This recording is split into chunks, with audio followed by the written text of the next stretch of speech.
Bismillahirrahmanirrahim. Assalamualaikum warahmatullahi wabarakatuh. Kembali lagi kita lanjut materi kita, perkuliahan kita, Introduction to Computer Network.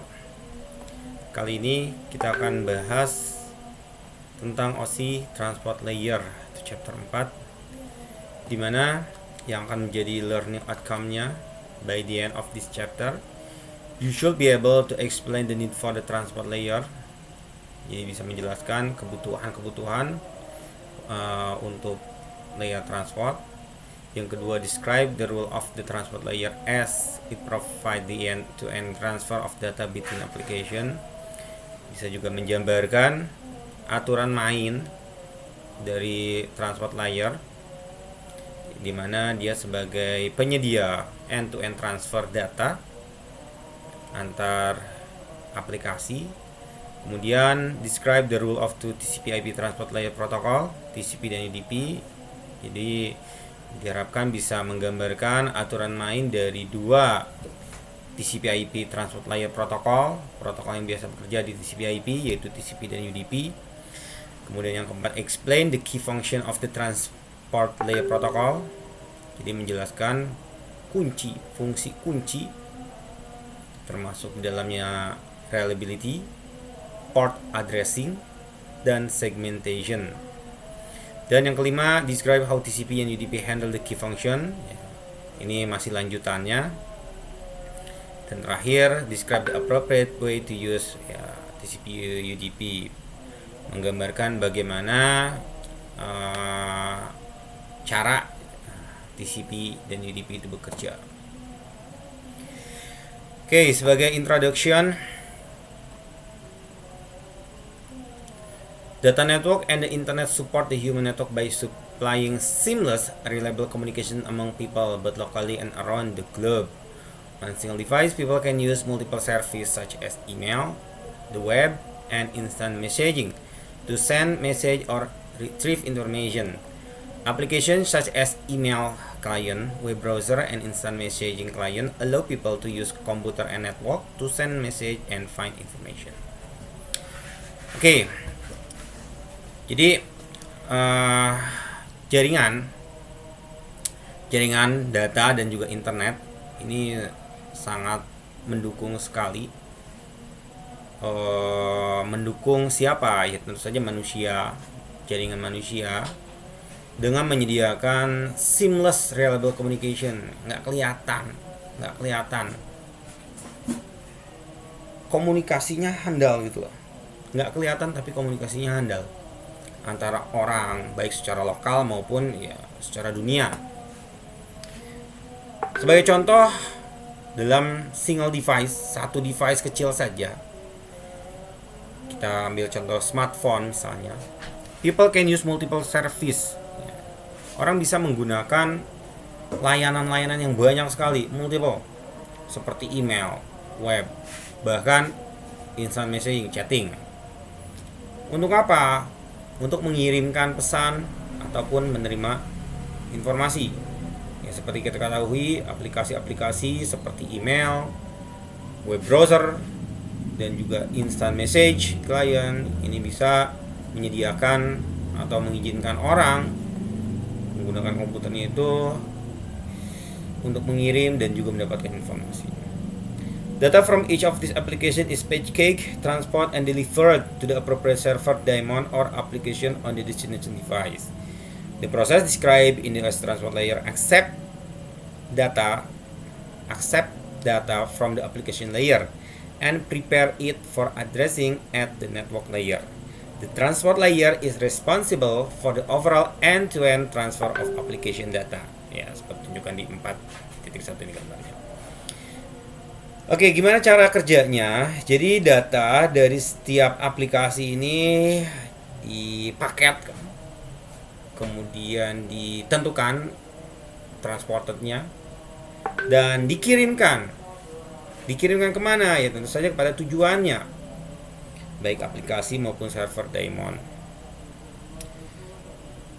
Untuk jelasnya bisa dilihat gambar atau untuk lebih terbayang.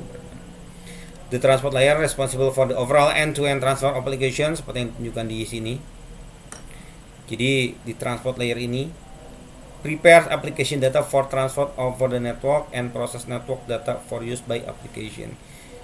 Jadi dari aplikasi yang seperti kita udah bahas di beberapa minggu lalu di materi sebelumnya, OC application layer function, dimana di sini juga termasuk di dalamnya presentation dan session, karena dalam model TCP/IP application itu kan include di dalamnya presentation dan session. Nah, setelah dipersiapkan, begitu akan dikirimkan, ini harus masuk ke dalam layer transport. Di layer transport inilah nantinya data-data yang akan dikirimkan tersebut dimasukkan menggunakan apa? Kalau yang pernah saya bahas itu ada dua protokol utama di dalam transport layer ini, yaitu TCP UDP. Nah, ini yang menentukan paket itu mau dikirim paket TCP atau UDP, seperti itu. Untuk selanjutnya tentu saja akan dikirimkan ke layer-layer berikutnya. Nah, ini transport layer also encompasses this function.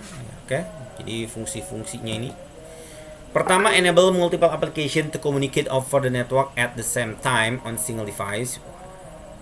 Jadi walaupun banyak aplikasi untuk berkomunikasi, nggak masalah, dalam waktu yang bersamaan itu bisa. Kemudian ensure that if required, all the data is retrieved reliably and in order by the correct application. Ini juga bisa memastikan udah banyak, kemudian memastikan data-data itu diterima dengan kondisi yang oke, dan dikirimkan ke aplikasi yang sesuai. Employ error handling mechanism, juga di layer ini ada suatu mekanisme penanganan error. Baik, yang pertama kita akan bahas, kalau tadi introduction, yang sekarang kita akan mulai bahas rule of the transport layer. Bagaimana sih aturan main dari transport layer? The transport layer provide transparent transfer of data between end user, providing reliable data transfer service to the upper layer. The transport layer control the reliability of a given link through flow control, segmentation, desegmentation, and error control. Some protocol are state and connection oriented. This means that the transport layer can keep track of the segment and transmit those that fail.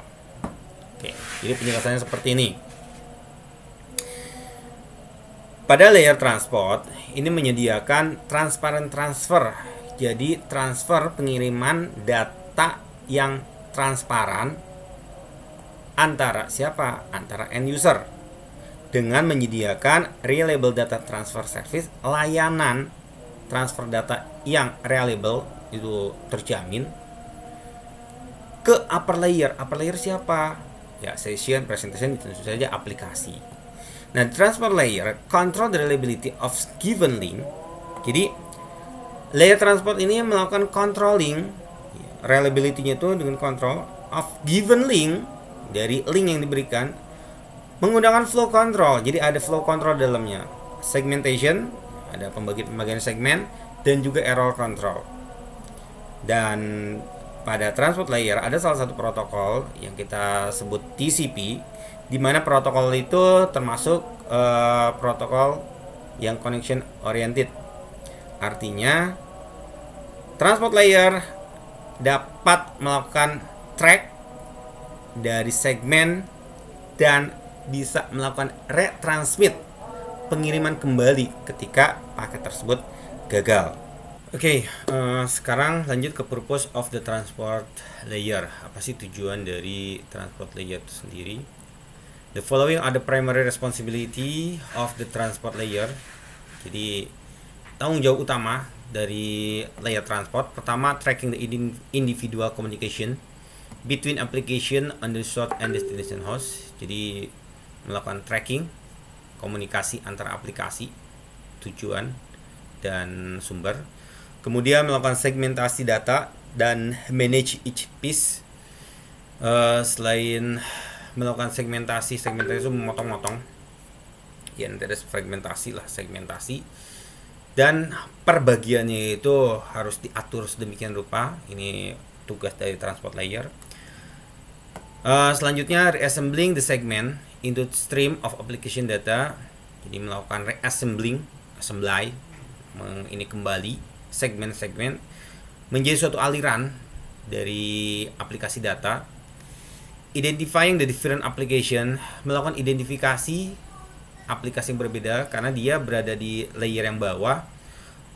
Dia harus menentukan ke atasnya itu aplikasinya. Oh, data ini untuk aplikasi ini, data ini untuk aplikasi ini, data ini untuk aplikasi ini. Nah, ini yang melakukan identifikasi. Kemudian performing flow control between end user. Nah, ini tentu saja flow controlnya antara end user. Ini transport layer harus bisa melakukan flow control, jangan sampai salah kirim. Enabling error recovery. Nah, kalau ada error harus bisa melakukan recovery. Dan initiate a session. Ingat, di atas transport ada session.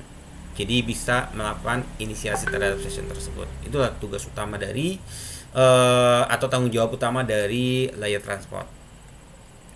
Okay, transport layer enable application on device to communicate as shown in figures. Ya, kurang lebih seperti inilah gambarannya. Bagaimana si kerja dari transport layer ini untuk apa nih? Untuk berkomunikasi antar aplikasi. Jadi sungguh sangat berat sekali memang transport ini. Dia melakukan segmentasi, dibagi-bagi, kemudian hasil bagi-bagi tersebut harus diidentifikasi. Untuk masing-masing identifikasi ini untuk aplikasi yang berbeda. Ini tugas dari transport.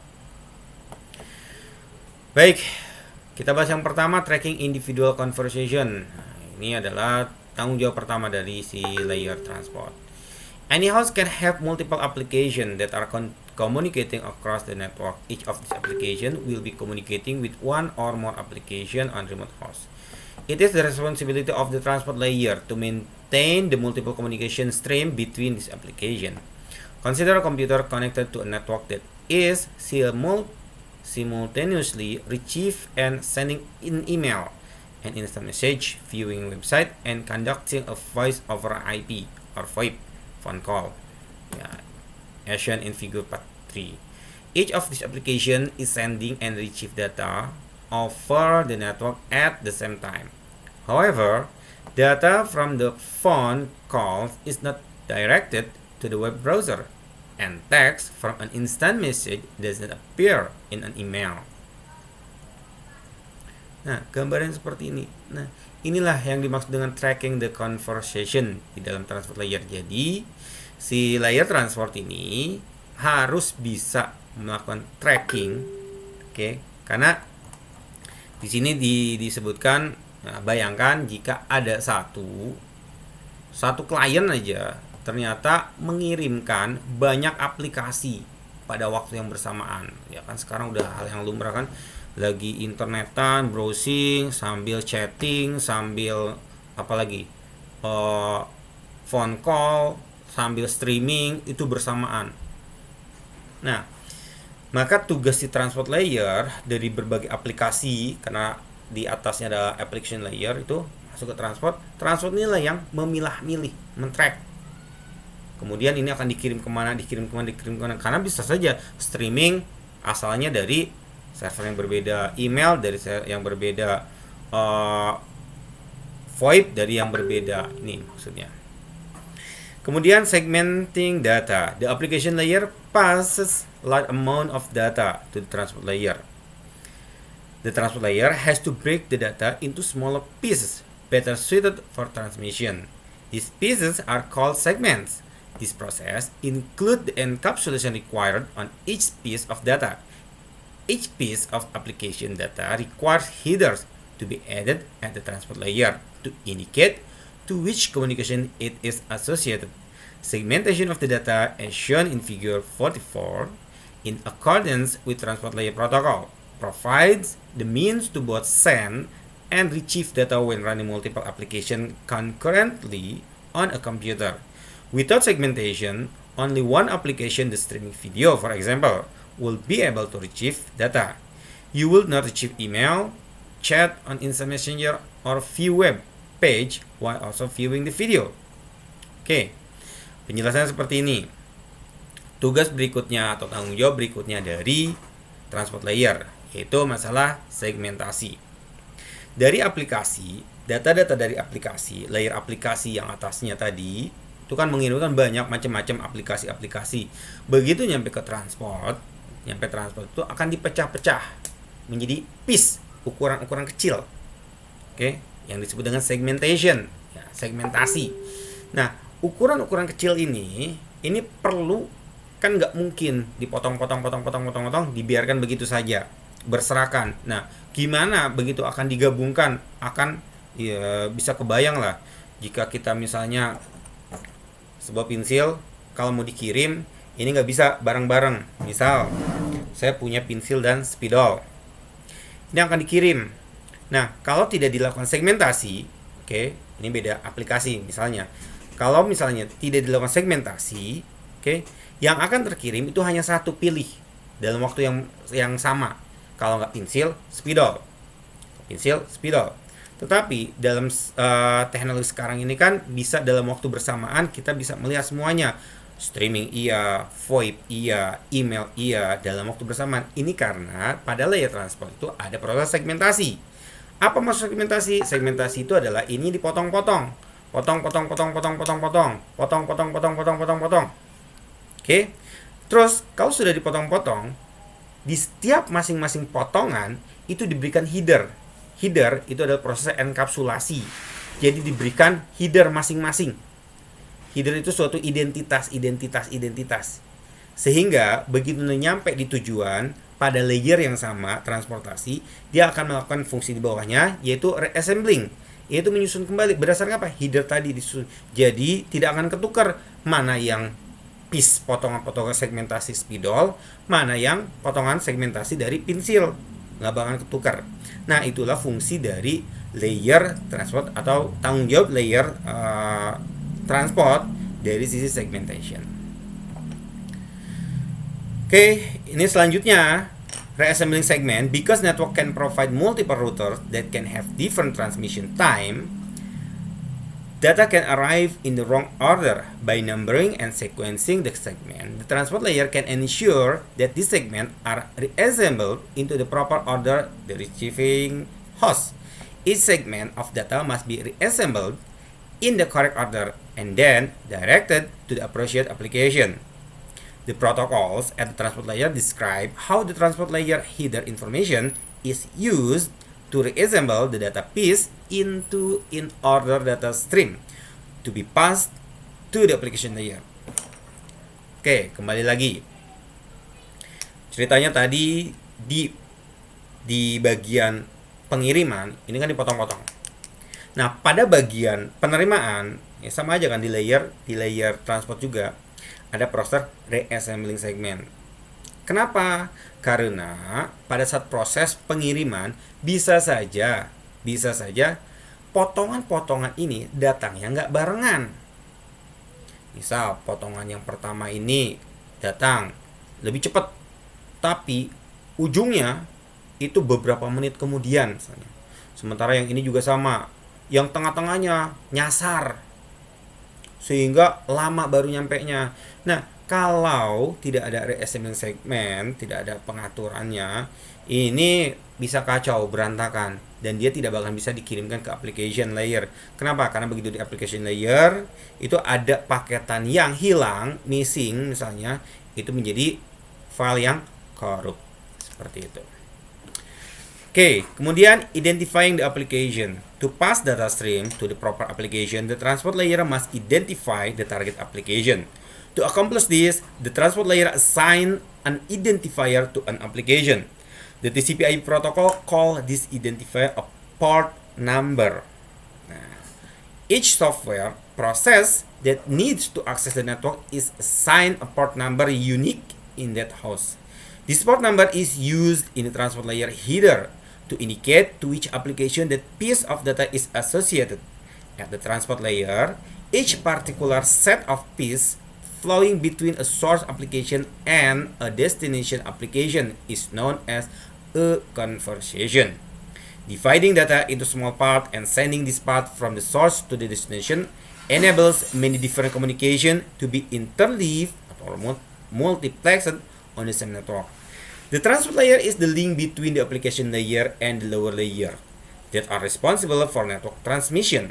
This layer accepts data from different conversation and pass it down to the lower layer as a manageable piece that can eventually multiplexed over the media. Applications do not need to know the operational detail of the network in use. The application generates data that is sent from one application to another. Without regard to destination host type, the type of media over which that data must travel, the path taken by the data, the connection on a link, or the site of the network. Additionally, the lower layers are not aware that multiple applications are sending data on the network. Their responsibility is to deliver data to the appropriate device. The transport layer then sort this piece before delivering them to the appropriate application. Oke, gini ceritanya. Balik lagi. Oke. Nah, tadi kan udah dipotong-potong. Kita kembali lagi, dipotong-potong menjadi suatu segmen-segmen, di mana setiap segmen-segmen ini diberikan suatu header. Selain header, apa sih isi dalam header? Nah, di dalam header itu ada yang namanya port number. Port number itu untuk mengidentifikasi, oke, ini pensil loh, port number untuk pensil. Yang ini port number untuk, oke. Jadi ini adalah port number untuk pensil, ini port number untuk spidol. Artinya di setiap bagian-bagian kecil piece untuk melakukan identifikasi biar dia nggak nyasar, oke, biar dia nggak ketuker antara potongan pensil dengan potongan spidol, maka diberikan dalam header itu ada port number unique in that host. Jadi ada unique-nya. Jadi sebagai contoh, untuk dikirimkan ke application HTTP itu pakai portnya port berapa? 80 misalnya. Ke FTP, oh ini pakai untuk FTP, oh dia diberikan port numbernya 2021 misalnya, seperti itu. Oke. Kenapa demikian? Karena pada saat proses pengirimannya, si transport layer ini kan berada di tengah-tengah. Dia ada tanggung jawab ke atas dan dia juga punya kewajiban ke bawah. Oke, layer di bawahnya. Layer di atas dia melakukan identifikasi ke atas biar nggak ketukar-tukar. Di bawahnya dia memberikan perintah kepada layer bawahnya itu untuk mengirimkan data-data tersebut yang sudah disegmentasi. Sementara kalau layer bawahnya ini dia nggak peduli. Apapun itu ya saya akan kirim. Tugas dia hanya mengirim saja. Nah, proses pengiriman ini akan bisa terjadi berbeda device-nya, berbeda network-nya, bisa berbeda juga jaringannya. Misal ada yang satu pakainya kabel, kemudian ada yang wireless, ada yang FO, ada yang pakai satelit, segala macam. Itu kan berbeda-beda. Tetapi layer transport nggak peduli dia. Oke, apalagi yang application nggak peduli. Layer transport hanya memberikan perintah ke layer bawah, oke. Layer bawah yang akan mengatur, nanti itu ada pembahasannya lagi di layer bawahnya, oke. Nah, tetapi dia berfungsinya itu melakukan identifikasi ke bagian application layer. Jadi seperti itu. Oke, tanggung jawab lainnya itu flow control. Network hosts have limited resource such as memory or bandwidth. When the transport layer is aware that these resources are overtaxed, some protocol can request that the sending application reduce the rate of data flow. This is done at the transport layer by regulating the amount of data the source transmit as a group. Flow control can prevent the loss of segment on the network and avoid the need for retransmission. Okay. Tanggung jawab lainnya yaitu flow control. Pernahkah kalian misalnya menerima suatu downloadan ya. Begitu bandwidth kalian itu kecil, oke. Pengiriman tuh tiba-tiba jadi pelan. Yang terkirim 56 KB, 100 KB, ya mentok-mentok misalnya di 512 KB gitu kan. Tapi bisa jadi pas lagi jalur kosong misalnya, Ya, tadinya yang connect banyakan, yang connect ke jaringan tuh banyakan. Jadi begitu download kecil, kecil, kecil. Begitu yang connect itu mulai sedikit atau cuma sendirian, jadi tinggal sendirian. Wah, langsung tiba-tiba 1 Mbps. Wah, kencang banget. 1 Mbps. Nah, itu gimana? Gimana caranya? Siapa yang kontrol? Jawabannya adalah transport layer. Transport layer dia akan mengetahui, mengetahui dan dia akan mengontrol proses pengiriman data-datanya. Proses pengiriman data, kalau bandwidthnya kenceng, udah langsung loss. Tapi begitu dapat informasi, tek, jangan banyak-banyak. Kenapa? Dia nggak sanggup jaringannya. Kenapa? Bottleneck, kecekek jaringannya. Oke. Yang tadinya dia ngirim sekali ngirim langsung misalnya 10 gitu. Oke, kalau gitu saya kirim satu. Nah, ini yang dimaksud dengan flow control di dalam transport layer. Oke. Tanggung jawab lainnya adalah error recovery. For many reason, it is possible for piece of data to become corrupted or lost as it is transmitted of the network. The transport layer can ensure that all pieces reach their destination by having the sort device retransmit any data that is lost. Nah, salah satu tanggung jawab di transport layer juga ketika akan dapat hasil dari kiriman, dia akan melakukan proses pengecekan. Kalau error, dia akan melakukan retransmit, kirim lagi. Kenapa? Paket nomor sekian error, nggak nyampe ke saya. Nyampe tapi rusak di tengah jalan. Ada yang ngebajak, ada yang ngebegal, atau belum nyampe nih, paket loss. Tolong kirim ulang. Nah, ini maksud error recovery, tugasnya dari transport layer. Kemudian initiating a session, the transport layer can provide connection orientation by creating a session between the application. This connection prepare the application to communicate with each other before any data is transmitted. Within the session, the data for a communication between the two applications can be closely managed. Ya, ini melakukan inisiasi sesi. Ya, ketika sesi-sesi yang dibutuhkan aplikasi membutuhkan koneksi, membutuhkan sesi, ini bisa dihandle oleh si transport layer. Kemudian data requirements vary. Multiple transport layer protocol exist to meet the requirement of different application. For example, user requires that an email or web page be completely retrieved and present for the information to be considered useful. Slight delay are considered acceptable to ensure that the complete information is retrieved and presented. In contrast, occasionally missing small part of a telephone conversation might be considered acceptable. You can either infer the missing audio from the context of the conversation or ask the other person to repeat what he said. This is considered preferable to the delays that would result from asking the network to manage and resend missing segment. In this example, the user, not the network, manage the resending or replacement of missing information. In today's converged network, where the flow of voice, video, and data travel of the same network, application with very different transport needs can be communicating on the same network. The different transport layer protocol have different rules, allowing device to handle these diverse data requirements. Some protocol, such as UDP, User Datagram Protocol, provide just the basic function for efficiently delivering the data pieces between the appropriate application. This type of protocol are useful for application whose data is sensitive to delay. Other transport layer protocol, such as TCP, Transport Control Protocol, describe processes that provide additional features, such as ensuring reliable delivery between the application. While this additional function provide more robust communication at the transport layer between applications, they have additional overhead and make large demand on the network. To identify a segment of data, the transport layer adds to the piece of header containing binary data.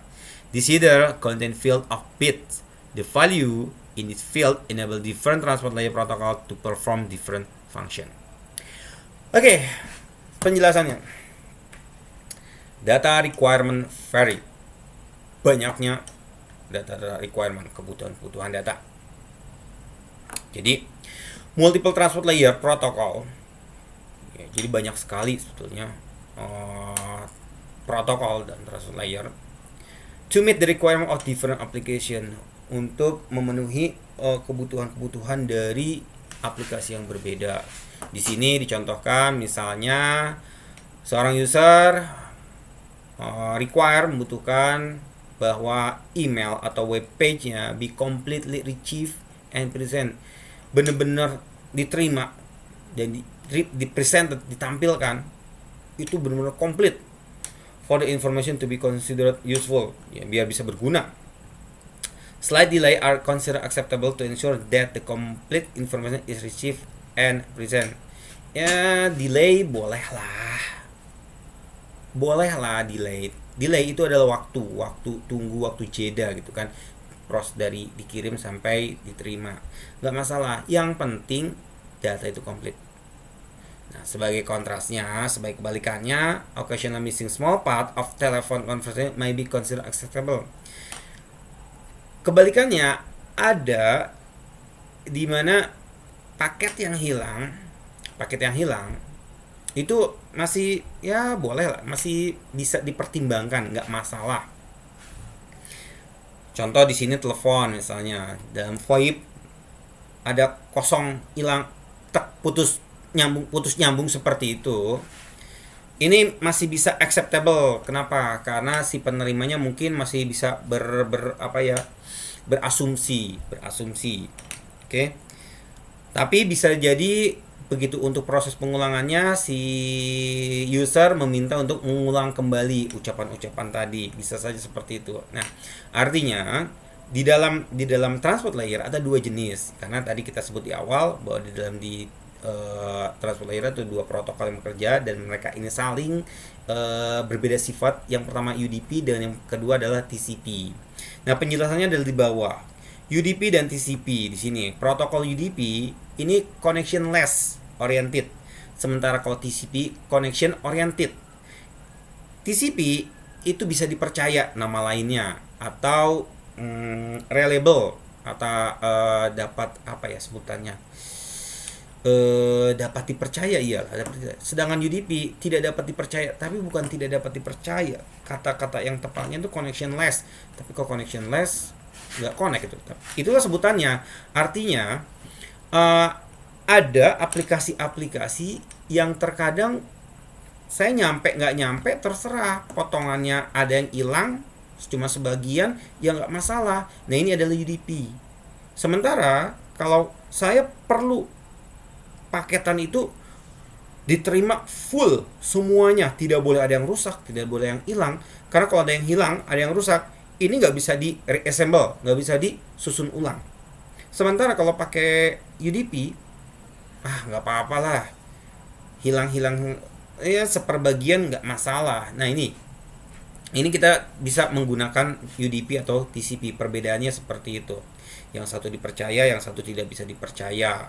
Dalam hal tanda kutip tidak dipercayanya. Loh, kalau tidak bisa dipercaya, kenapa kok masih dipakai? Sebagai contoh, streaming misalnya. Streaming itu akan lebih mudah menggunakan UDP. Kenapa? Pada saat proses broadcasting, streaming itu kan begitu ada bagian piece yang hilang, mungkin akan terjadi jeda sebentar atau bisa-bisa berubah tempat sisi.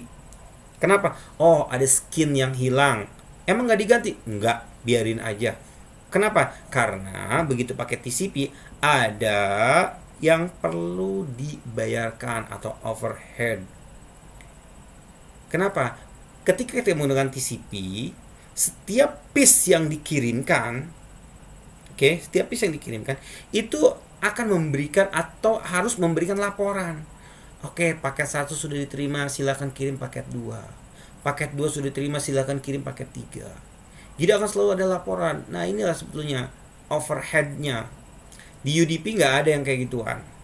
Begitu kirim, di tengah ada yang ngebegal, ada yang hilang, ada yang nyasar, ada yang rusak, biarin. Jadi seperti itu. Oke, selanjutnya supporting reliable communication. Recall that the primary function of the transport layer is to manage the application data for the conversation between hosts. However, different applications have different requirements for their data.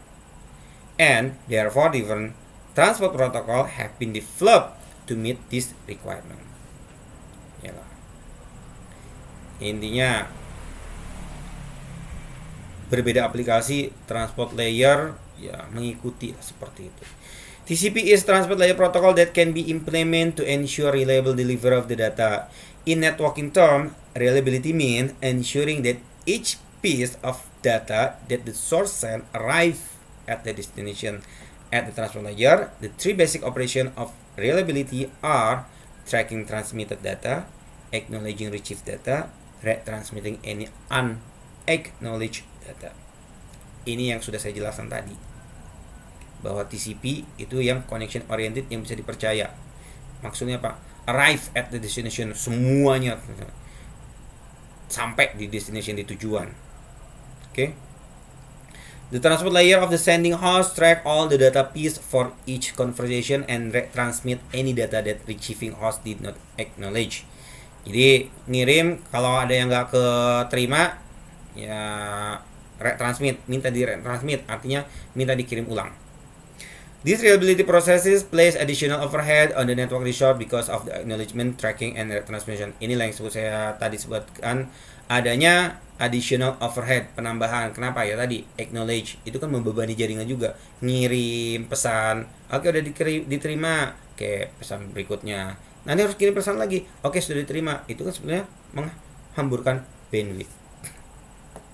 This control information is contained in layer 4 header. This creates a trade-off between the value of reliability and the burden it places on the network. Application developer must choose which transport protocol type is appropriate based on the requirement of their application. As shown in figure 40.5, at the transport layer, protocol specify method for either reliable, guaranteed delivery, or best effort delivery. In the context of networking, best effort delivery is referred to as unreliable because the destination does not acknowledge whether it retrieved the data. Jadi pilihan yang mau buat aplikasi, tolong tentukan bahwa aplikasi Anda itu paketannya itu mau dikirimkannya lewat jalur mana. Simpelnya gini deh, analoginya. Ketika Anda ingin kirim surat, ini kan paket nih, sama aja paket nih. Ketika Anda ingin kirim surat, Anda tentukan, ini kalau yang application developernya ya, Anda tentukan, ini surat mau dikirim pakai yang super kilat, mau yang VVIP kilat, ya pasti ada trade off dong, bayarnya lebih mahal kan, tapi terjamin. Terjamin artinya pasti nyampe di sana, di tujuan. Atau Anda pakai perangkok. Gimana kalau pakai perangkok? Ya nyampe syukur, nggak nyampe ya nggak tahu deh. Oke. Terus biayanya ya namanya perangkok, sesuai dengan harga perangkok kan. Nyampenya ya seminggu, sebulan, mungkin udah nyasar kemana, setahun baru nyampe, ya nggak tahu. Oke, jadi seperti itu. Si application developer ini harus menentukan. Jadi begitu nyampe nanti, begitu aplikasi nyampe di transport, oh dia mau pakainya UDP, oh dia mau pakainya TCP. Nah ada pilihan biasanya current delivery or best effort delivery. Ini biasanya unreliable. Saya pilih yang best effort delivery, itu unreliable because the destination does not acknowledge whether it retrieved the data. Terserah lah. Oke. Ya, ini gambarannya lah transport layer protocol seperti ini ya. Okay, applications such as database, web page, and email requires that all the send data arrive at the destination. It is original condition for the data to be useful. Ya ini ceritanya masih sama lah, bicara tentang bagaimana contoh-contoh tadi TCP dan UDP. Ya, kalau sudah paham bahwa TCP itu terjamin, sementara kalau UDP itu tidak terjamin, istilah lain terpercaya dan tidak terpercaya tadi, oke. TCP terjamin dalam artian bahwa data Anda pasti jamin nyampe. Kenapa? Karena ketika ada yang korup, pasti akan diminta retransmit. Sementara kalau pakai UDP, ini nggak terjamin. Ada yang hilang, ya terserah Anda pesennya pakai UDP, bukan pakai TCP. Hilang 1, 2, 3, nggak saya pikirin seperti itu. Lagian bayarannya lebih murah, ya kasarnya seperti itu. Oke, ini TCP dan UDP, the two most common transfer layer protocol of TCP/IP protocol suite, transmission control protocol. Ini transmission control protocol, bukan transport control protocol ya. Transmission control protocol dan user datagram protocol UDP. Ini sering saya tanyakan ini soalnya nih. Hafal TCP tapi nggak tahu kepanjangannya apa. Both protocol manage the communication of multiple application. The difference between the two are the specific function that each protocol implement. Ini UDP. UDP is a simple connectionless protocol described in RFC 768. It has the advantage of providing low overhead data delivery. The segment of communication in UDP are called datagrams. UDP send datagram as best effort. Application that use UDP include DNS, video streaming, VoIP. Oke, jadi rata-rata aplikasi yang menggunakan UDP ini DNS, streaming video, dan VoIP. Karena dia simple, connectionless protocol, tadi tidak terjamin. Oke. Oke, ini gambarannya. Sementara kalau TCP is connection oriented protocol, ya bisa dibaca di RFC 793. TCP incur additional overhead to gain function. TCP membutuhkan tambahan, biaya tambahan. Oke. Mengapa? Karena dia memiliki reliable delivery dan flow control. Each TCP segment has 20 bytes of overhead in the header encapsulating the application layer data, whereas each UDP segment has only 8 bytes of overhead. Kebayang ya bedanya? 12 byte, lumayan tuh. Makanya buat aplikasi yang enteng-enteng dengan UDP tapi nggak terjamin, itu aja. Oke, the following application use TCP, web browser, email, file transfer. Ini contoh aplikasi yang menggunakan TCP, ada web browser, email, dan file transfer. Next adalah port addressing. Consider the earlier example of computer simultaneously receiving and sending email, instant message, web page, and VoIP call. The TCP and UDP-based service keep track of the various applications that are communicating to different segment and datagram for each application. Both TCP and UDP have header field that can uniquely identify this application. Inilah port addressing. Unique. Oke, ini samalah melakukan identifying the conversation. Oke, silakan baca bla bla bla bla bla bla. Oke, ini karena bicara tentang port number. Oke, sebagai contoh yang tadi di awal, HTTP misalnya ini kan di layer HTTP itu kan di layer application untuk web bekerja di HTTP, dia bermainnya di port 80. Oke, atau ini misalnya ada juga soket nih di 49152 karena ada pembagian port number itu di sini ada. Nah, ini port number itu terbagi menjadi 3 kategori. Kategori yang pertama adalah well known port, yaitu antara 0 sampai 1023. Kemudian register port itu 1024 sampai 49151, dan dynamic or private port 49152 sampai 65535. Penjelasannya seperti apa? Gampangnya kayak gini deh. Well known port itu adalah port yang tidak boleh dipakai kalau kita buat aplikasi baru, tidak boleh dipakai port yang well known port. Kenapa? Karena port tersebut sudah secara default digunakan oleh aplikasi yang umum digunakan seluruh dunia. Oke. Contoh, misalnya FTP udah 20, itu sudah pasti. Anda bertanya dari Amerika sampai ke Australia misalnya, Oke, termasuk dalamnya ke Cina, ke Hong Kong, ke Austria, ke Arab, ke Indonesia. Ketika ngomongin FTP, portnya pasti 2021. Telnet itu pasti 23. Sehingga begitu kita membuat aplikasi, saya pengen pakai port 23, nggak bisa. Kecuali Anda bermainnya secara lokal. Itu pun secara lokal komputernya harus disetting. Kenapa? Karena komputer sendiri sudah mendaftarkan well-known port untuk, atau sudah mengenali masing-masing well-known port ini, oke, untuk aplikasi-aplikasi ini. Jadi nggak bisa dipakai. Itu yang disebut dengan well-known port. Oke. Adapun registered port ini adalah port-port yang sudah didaftarkan. Didaftarkan kemana? Nah, ini pertanyaannya. Daftarkan kemana dia? Oke. Di sini Internet Assigned Number Authority, IANA. Jadi begitu kita punya aplikasi, kemudian aplikasi ini ingin diakses di seluruh dunia melalui jalur internet, oke, maka kita harus mendaftarkan port tersebut. Range-nya antara 1024 sampai dengan 49151.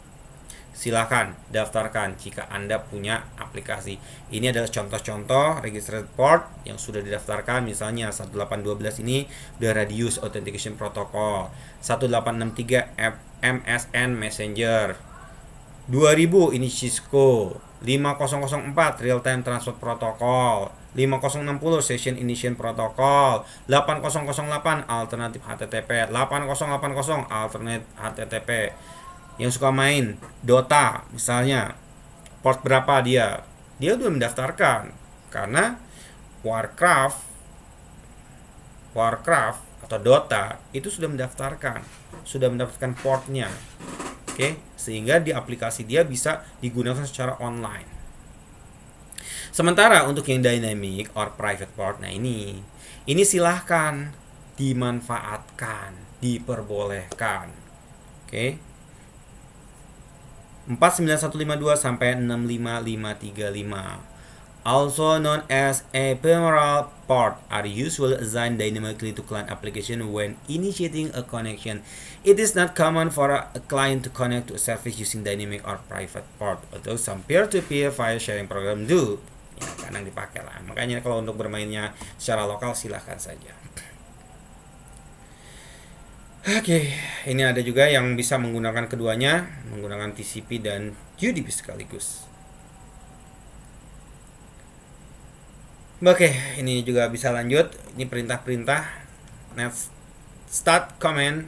Sometimes it is necessary to know which active TCP connection are open and running on a network host. Ini kalian bisa mengetesnya dengan melakukan net start command. Contohnya net start. Oke, ini akan ketahuan tuh. Ini protokol-protokol ini.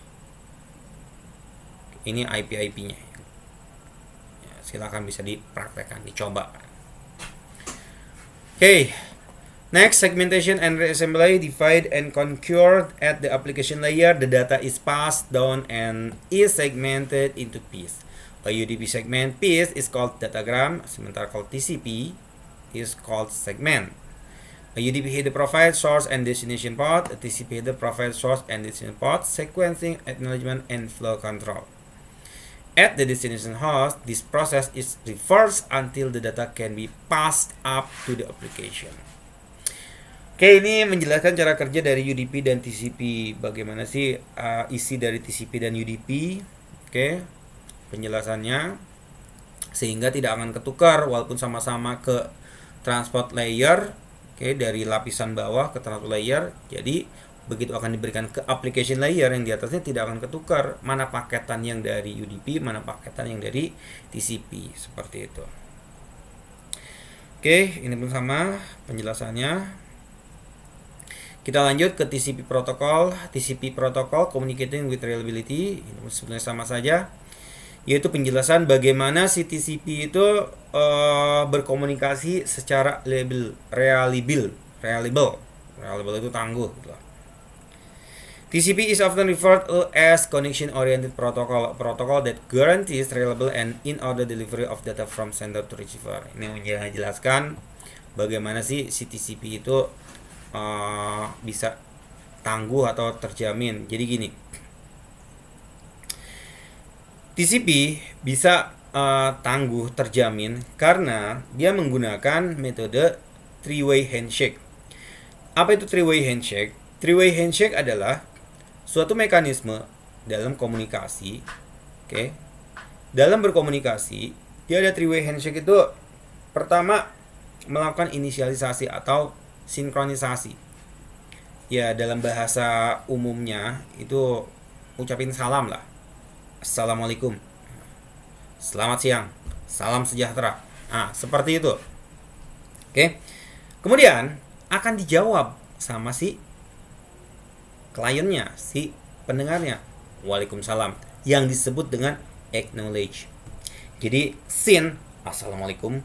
Waalaikumsalam, acknowledge. Nah, setelah timbal balik seperti itu kan berarti udah ada jawaban, udah terbangun komunikasi. Begitu udah terbangun komunikasi, oke, berarti udah siap ya kita berkomunikasi. Nah, akhirnya pesan dikirim. Pesan dikirim itu TikTok. Bukan acara TikTok, tapi TikTok. Oke, kirim, balas, kirim, balas, kirim, balas, kirim, balas. Kalau ngirim nggak dibalas-balas, akan ngirim lagi. Setelah ada waktunya, time to leave. Ini kok nggak dapat balasan ya? Kirim lagi ah. Baru balas. Oh iya, mungkin paket yang tadi itu hilang. Mungkin paket yang tadi itu dibajak. Mungkin paket yang tadi itu korup. Jadi balas lagi. Atau begitu kirim bukan balasan. Balasannya bukan berupa kirim paket selanjutnya, tapi malah minta retransmit. Kenapa? Paket yang tadi rusak nyampe ke saya tapi rusak. Nah, ini yang maksud terjamin. Karena adanya three-way handshake ini. Selalu seperti itu, TikTok, TikTok, TikTok, TikTok, TikTok. Bahkan sampai terakhirnya, sampai terakhirnya dia melakukan fin. Gambarnya seperti ini. Ya, saya menjelaskan lebih dulu daripada gambar, nggak masalah. Sin, kemudian acknowledge, receive. Terus seperti ini, sampai terakhir adalah melakukan fin. Fin, no more data from sender. Artinya apa? Artinya sudah selesai pengiriman datanya. Wassalam. Seperti itu. Ini penjelasannya. Tadi prosesnya kalau misalnya proses sin nanti ada sekuensial itu nanti diberikan biar tidak nyasar. Setelah 1 nanti kirim 2, 3, 4, 5. Jadi terus sin and egg and sin egg, seperti itu terus-terusan. Ini mekanisme cara bekerjanya dari TCP. Kemudian TCP session termination. To close the connection, the fin control flag in the segment header must be set. To end each one-way TCP session, a two-way handshake is used, consisting of fin segment and acknowledge segment. Therefore, to terminate a single conversation supported by TCP, four exchange are needed to end both sessions.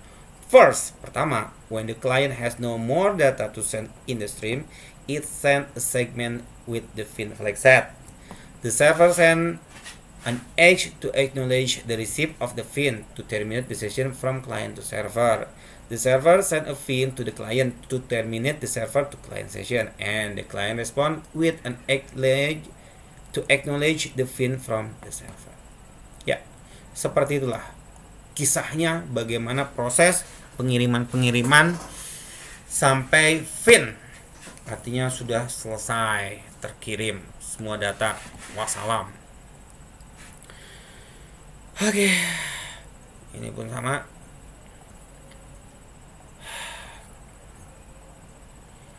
Jadi bisa saya skip. Kemudian ya, RTCP retransmission ini terjadi ketika proses pengiriman yang tadi three-way handshake ini ada kegagalan.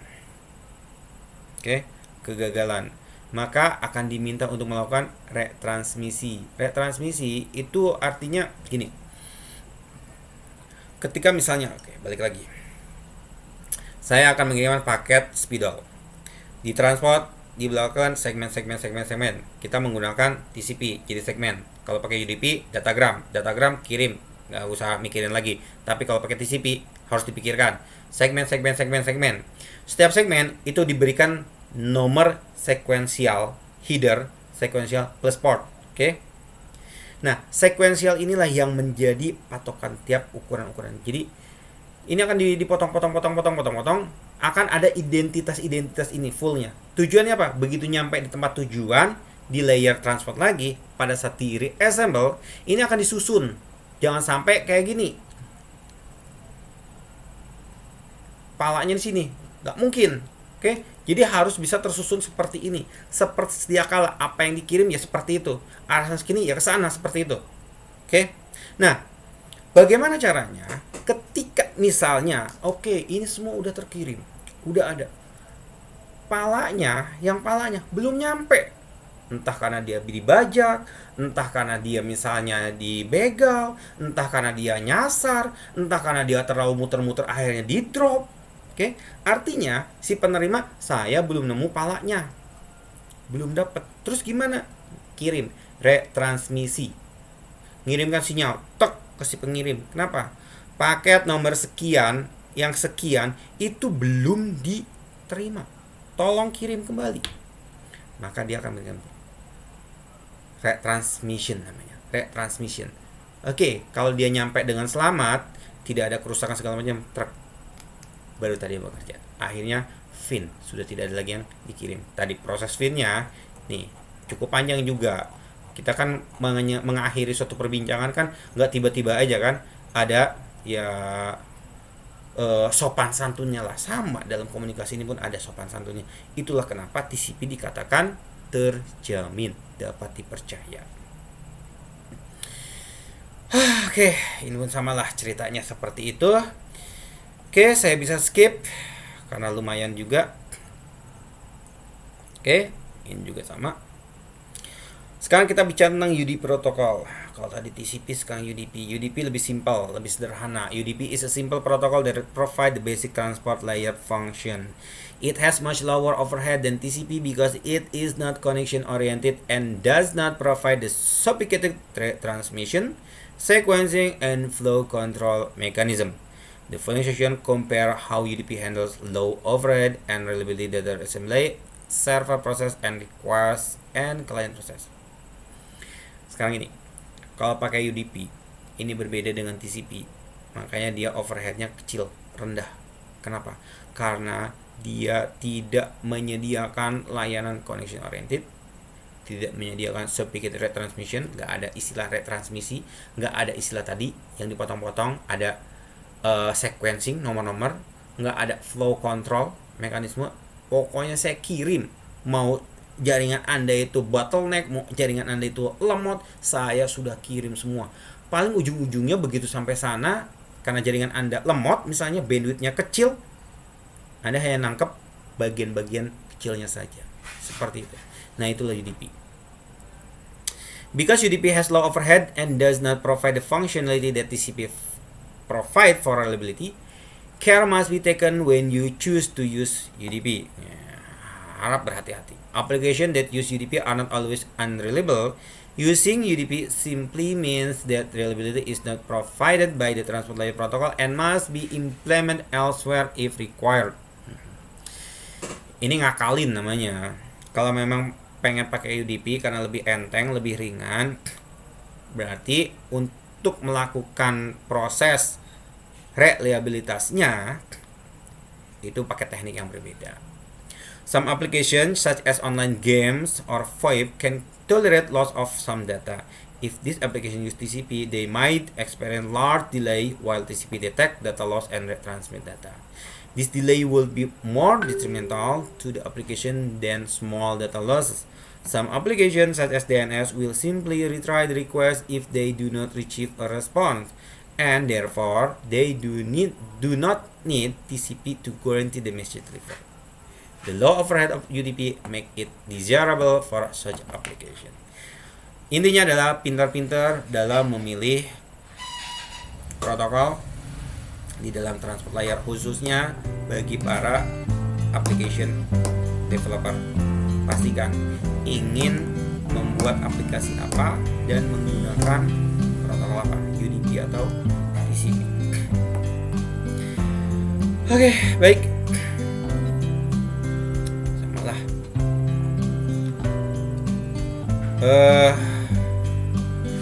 Demikian kita summary saja, bacakan summary-nya.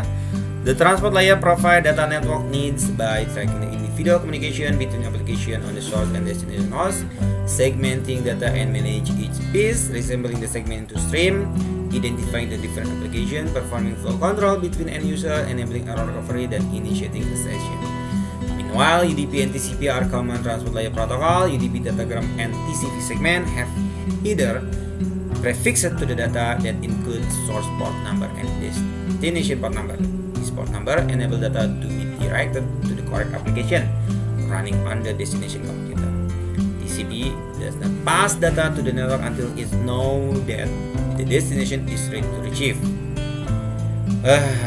If the application data needs to be delivered across the network quickly, or if network bandwidth cannot support the overhead of control message being exchanged, you can use UDP. Maybe it's not reliable, but at least UDP is low overhead. The choice of transport layer protocol is made by the developer of the application to best meet the user requirement. The developer bears in mind that all the other layers play a part in data network communication and will influence its performance.